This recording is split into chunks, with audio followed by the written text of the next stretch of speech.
CPM এর যুব সংগঠনের ডাকে ব্রিগেড ঘিরে উন্মাদনা কিন্তু তুঙ্গে।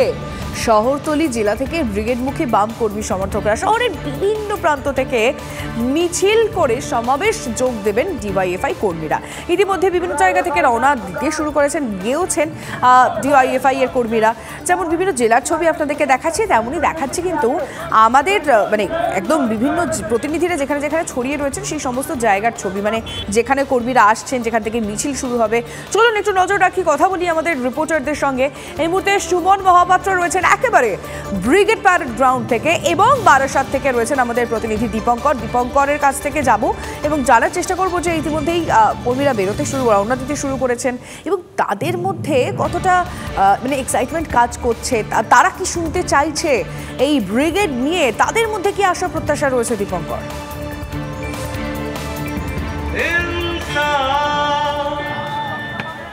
একদম কারেক্ট আছে না, সম্ভবত দীপঙ্কর আমার কথা শুনতে পায়নি। সুমন, তুমি কি আমার কথা শুনতে পাচ্ছ? একেবারে দেখো লিমা, ব্রিগেড প্যারেড গ্রাউন্ডে আর কিছুক্ষণের মধ্যেই কিন্তু ডিওয়াইএফআই নেতৃত্ব আসতে শুরু করবেন।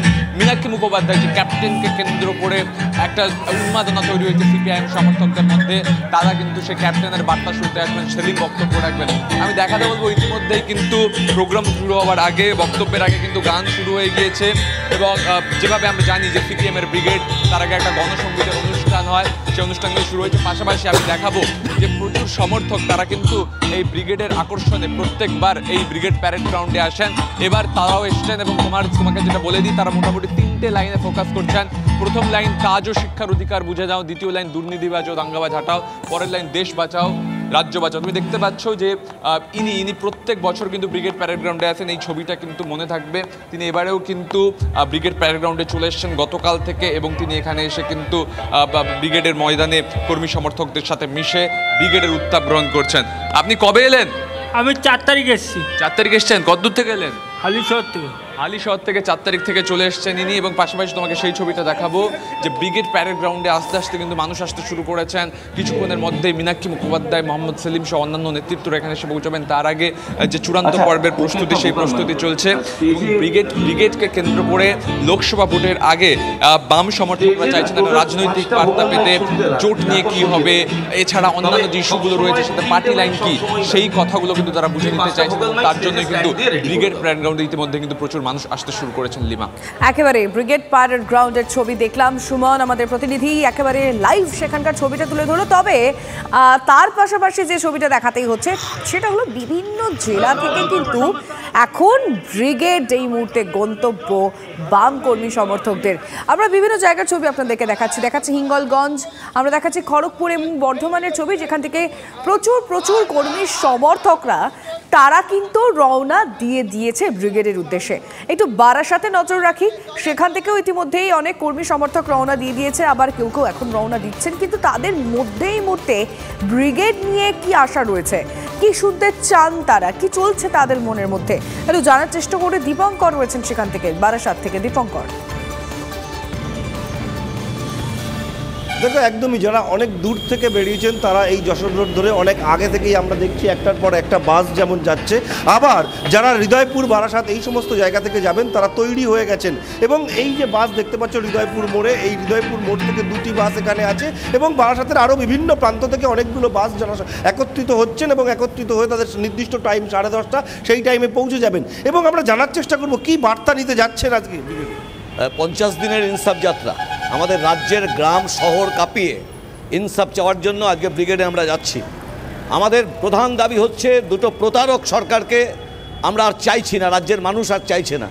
ধর্ম নিয়ে রাজনীতি করছে, আমাদের দেশের বেকার ছেলেদের চাকরি হচ্ছে না, আমাদের রাজ্যের একটা চোরের সরকার গোটা রাজ্যটাকে ডুবিয়ে দিচ্ছে, তার বিরুদ্ধে দাঁড়িয়ে আমাদের লড়াই। 11 বছরে কোনো কারখানা হয়নি। কি মনে হয় আজকের ব্রিগেডে কেমন মানুষ হবেন? আজকে পুরো কানায় কানায় ভরে যাবে এবং এই ব্রিগেড সত্যি ঐতিহাসিক ব্রিগেড বলে পরিচিত হয়ে যাবে। দেখো ছাত্র যুবদের ব্রিগেড এবং তরুণী যাচ্ছেন একজন, কেন যাচ্ছেন ব্রিগেডে? আমার ভালো লাগছে, আমি যাচ্ছি। বুঝতে পারছো যে ছাত্র যুব সকলে, এবং তোমাকে একই সঙ্গে দেখানোর চেষ্টা করব বাস ভরে গেছে এবং বাসের মধ্যে আমরা একটু যাওয়ার চেষ্টা করব যে প্রচুর মানুষ যারা রয়েছেন, যারা ব্রিগেডের জন্য আজকে এই উদ্দেশ্যে রওনা দিচ্ছেন এবং তারা কিন্তু বাসে উঠে পড়ছেন, যে কোনো সময় এখান থেকে বাস ছেড়ে দেওয়া হবে। আজকে মূলত কি বার্তা নিতে যাচ্ছেন? আমরা যাচ্ছি সমকাজে সমবেতন, বেকারের চাকরির দাবি, নৈরাজ্য যে পশ্চিমবঙ্গকে ছেয়ে গেছে সেই নৈরাজ্যের হাত থেকে পশ্চিমবঙ্গকে অবিলম্বে মুক্তির দাবিতে। বুঝতে পারছো বারাসাত হৃদয়পুর এখানকার মানুষজন যারা ব্রিগেডে যেতে চান তারা কিন্তু এখন বার হচ্ছেন এবং তারা মনে করছেন আর নির্দিষ্ট সময়ের মধ্যে তারা পৌঁছে যাবেন। লিমা, নজর থাকবে আমাদের, এভাবেই আমরা বিভিন্ন জেলায় নজর রাখছি। আমাদের রিপোর্টাররা সেই ছবিটা দেখাচ্ছে। ইতিমধ্যেই প্রচুর কর্মী সমর্থক বেরিয়ে পড়েছেন এবং অনেকেই কিন্তু পৌঁছে গিয়েছেন ব্রিগেডে। ঘড়িতে এখন ঠিক 10:38 বাজে এবং এখনো পর্যন্ত কিন্তু ব্রিগেডে প্রচুর কর্মী সমর্থকের দেখা পাওয়া যাচ্ছে এবং আরো অনেকে আসছেন। 7 জায়গা থেকে মিছিল যাবে, মিছিল গিয়ে পৌঁছবে ব্রিগেড প্যারেড গ্রাউন্ড। অনেক ধন্যবাদ তোমাদের দুজনকে।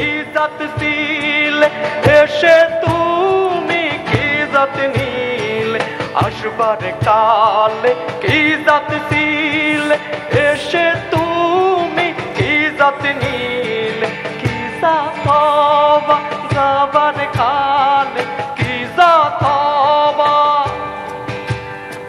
কি জাত হবা যাবার কালে, সে কথা ভেবে বলো না, জাত গেল বলে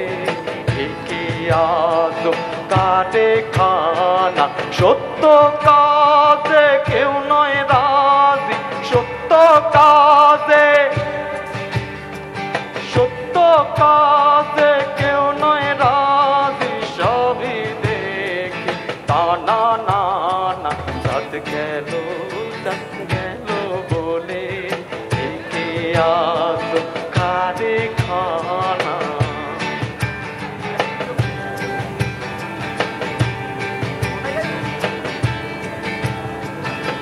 গোপনে যে বেশ্যার ভাত খায় তাতে ধর্মের কি ক্ষতি হয়, গোপনে যে বেশ্যার ভাত খায় তাতে ধর্মের কি ক্ষতি হয়, লালন বলে জাত কানে কয়, লালন বলে জাত কানে কয়, সে ভ্রম তো আজ গেল না, জাত গেল hello hello hello hello hello hello. পাশে থাকার বার্তা।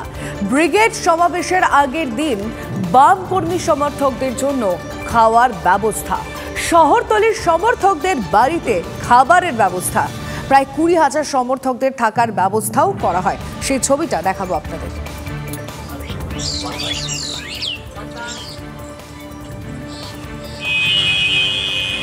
আর একবার আপনাদের জানিয়ে রাখতে চাইবো সমস্ত রকম ব্যবস্থা কিন্তু বামেদের তরফ থেকে করা হয়েছে।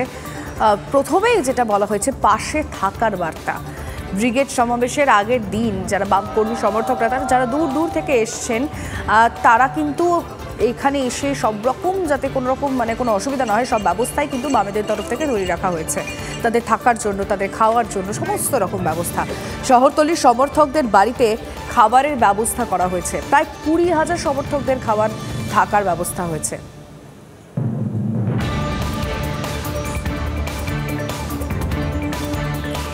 ডিওয়াইএফআই এর ব্রিগেডে বক্তা মীনাক্ষীর বক্তব্য শুনতে অপেক্ষা করছে হয়তো গোটা বাংলা, শুধু রাজনৈতিক দলগুলো নয়। আর মেয়ের বক্তব্য শুনতে আসানসোল থেকে রওনা দিলেন মীনাক্ষীর মা ও বাবা। কি বলছেন তারা শুনবো।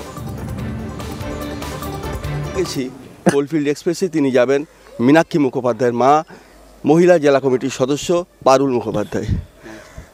আপনার মেয়ে আজ মূল বক্তা, কেমন লাগছে? আমার মেয়ে আজ মূল বক্তা, খুবই ভালো লাগছে এবং গর্বও হচ্ছে যে সারা পশ্চিম বাংলায় যে লড়াই করার যে ময়দান, সেই ময়দান মেয়ে আমার পেয়েছে এবং সেই ময়দানে একা মীনাক্ষী নেই, লক্ষ লক্ষ মীনাক্ষী ওর পাশে দাঁড়িয়ে আছে ওকে সহযোগিতা করার জন্য। এবং তার সাথে আমাদের যে পার্টি সংগঠন সিপিআইএম পার্টি, সেই পার্টিরও সমস্ত মানুষ ওর সাথে আছে। শিক্ষার শেষে যে একটা চাকরির অধিকার, সেই চাকরির অধিকার নিয়ে তারা লড়াই করছে এবং সমস্ত মানুষকে তারা পাশে পেয়েছে এবং আমার মেয়েও একটা লড়াই করার বিশাল ময়দান পেয়েছে। কুলটি থেকে ক্যামেরায় নীলাদ্রি শেখর পালের সঙ্গে চন্দ্রশেখর চট্টোপাধ্যায়, TV9 বাংলা। ডিওয়াইএফআই এর ব্রিগেড সমাবেশকে কটাক্ষ তৃণমূল বিজেপির, কে কি বলেছেন শুনুন।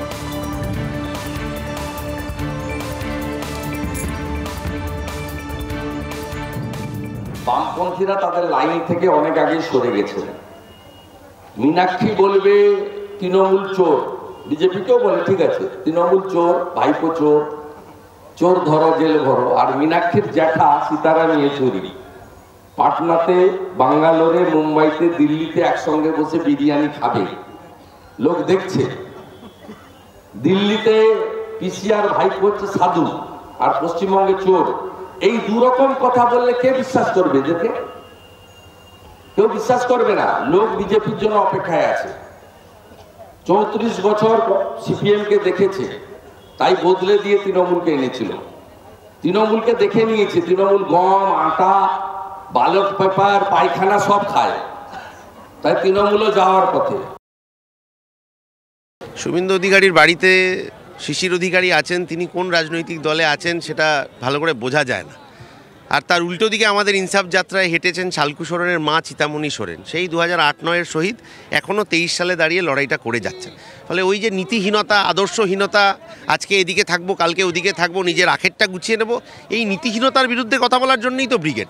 ফলে যাদের দিকে আমরা আঙুল তাক করেছিলাম তাদের যে গায়ে জ্বালা লেগেছে, এইটা আমাদের একটা ভালো লাগার জায়গা বলতে পারেন। 21 সালেও তো ব্রিগেড করেছে, তারপর শূন্য পেয়েছে। বিজেপিকে ভোট দিচ্ছে সিপিএম, তো কিছু লোক যারা চক্ষু লজ্জায় পার্টিকে বলতে পারবে না তারা ব্রিগেডে যাবে। সিপিএমের ব্রিগেড নতুন নয়, কিন্তু সিপিএমের ব্রিগেড মানেই সিপিএমকে ভোট নয়।